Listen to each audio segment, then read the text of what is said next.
come flying through the bright April sunshine, dispersing them upon the overgrown bushes and over the patrol cars parked around the unkempt grounds. Chapter 1. July.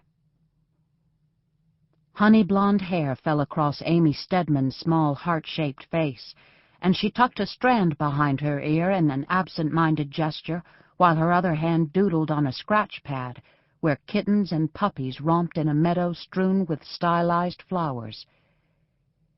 Here in Lower Manhattan, the weekly staff meeting of Pink and Blue and Max Enterprises was finally over. A new line of PBM toothbrushes had been licensed for sale in France, minor changes to the redesigned crib sheets and blankets had been examined and approved, and samples of the first consignment of PBM Halloween costumes had finally arrived from China and had been modeled by a couple of tots from the ad agency. The session had run long, but now only family lingered around the long conference table littered with tea and coffee mugs. Amy had let her mind go so idle that she barely heard the chatter about the house Sam and his girlfriend had booked in the mountains of Mexico, and whether one could really trust the glowing pictures one saw on the Internet. At the far end of the table, her half-brother, 4 years younger and ever the optimist, was once again ready to jump in feet first, without checking whether he would land on water or concrete. With the rent they're asking, the cook and gardener's wages have to be included. Sam turned his laptop around so the others could see the colorful pictures that filled the screen. And take a look at that pool. It's damn near Olympic size. Amy glanced at it, then went back to her doodling. Her stepbrother Michael peered over the rim of his reading glasses in that patronizing manner he had adopted lately, as his hair thinned and his waist thickened on his way to 40. Michael would never leap before looking. He and his wife Jane had booked their Alaska cruise months ago through their usual travel agent. "Didn't you hear how the Sefcowitzes got taken for 10 thou last winter on that Italian villa Missy found on the web?" Amy sketched a drop of dew ready to fall from a blade of grass into a growing puddle around a chubby puppy whose superior expression and faint eye circles made it look suspiciously like Michael. "I don't see why we still have to go to the lake first," grumbled Beth, youngest of the Voight family and the newest to join the company after scraping through with a nondescript B.A. from Binghamton last month. "It's not like we're kids anymore." "Claire asked very little of you four," said Geoffrey. "It means a lot to her to have everyone there for that week. What you do with the rest of your vacation time is up to you, but you owe her a long weekend at the very least." "And it's good for Jody to interact with his aunts and uncle," said Michael. "You'll be glad we've kept this family tradition when the rest of you start having children." Beth rolled her eyes. "If it's such a great tradition, why are you and Jane dumping him on Mom and Dad while you go off to Alaska?" "We're not dumping him," Michael said, offended. "Mom offered to take him so we could get away by ourselves for a few days." "Yeah, right." Beth had been with PBM Enterprises less than a month, and was technically still a raw trainee who did not merit a vacation of any kind, much less the annual long vacation she seemed to think was her birthright. Although each of the others had, in their time, served real apprenticeships, working through the hot, steamy days of August in New York, with only a short break at the family's summer home in New Hampshire, until they earned management status, they had thrown up their collective hands and decided to treat it as one more graduation present, rather than argue with Beth about it.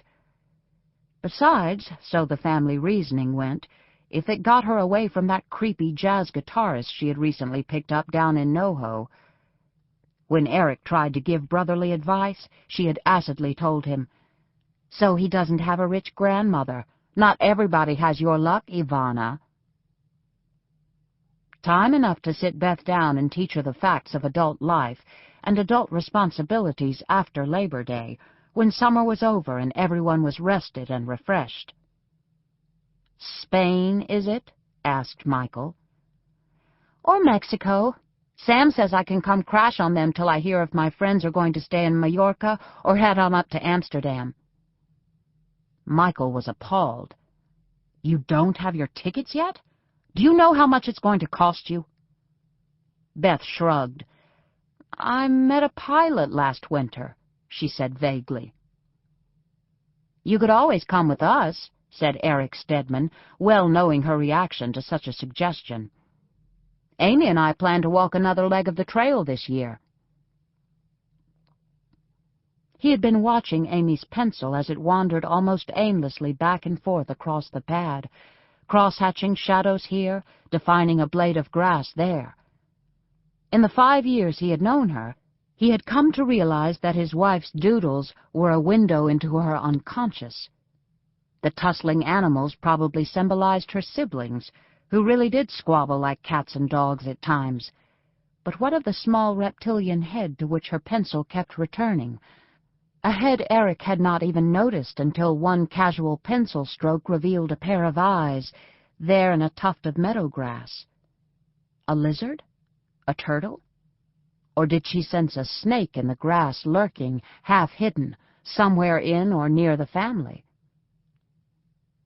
All you need are hiking boots and a backpack, he told his sister-in-law.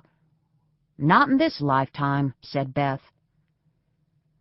Eric grinned at Amy, but her eyes were now on her father, who continued to thumb through a manila folder jammed with papers that needed his attention today. Above the vacation chatter, all she had heard was, "And you've received an offer on the property." "Property?" she asked. "What property?" "In Carolina, your grandmother's place." Tall and dapper in a beautifully tailored dark suit that enhanced his thick white hair, Geoffrey Voigt pulled from the folder several sheets of paper stapled together. "Her doddering old attorney's under the impression that you're still a minor, so he sent the papers to me. Damn fine offer, too, $950. That caught everyone's attention. $950,000? Michael, who possessed an accountant's instinctive knowledge of market values, looked from Geoffrey to Amy in disbelief. For that dump? Out in the country? Born and bred in Manhattan's Upper East Side, Michael seemed to carry a bubble of New York around him wherever he went.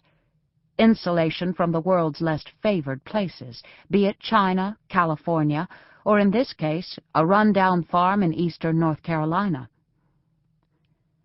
Her grandmother's funeral this past spring was only the second or third time he had even seen the place since he was 8 and his mother had married her father, but nothing had changed his first opinion.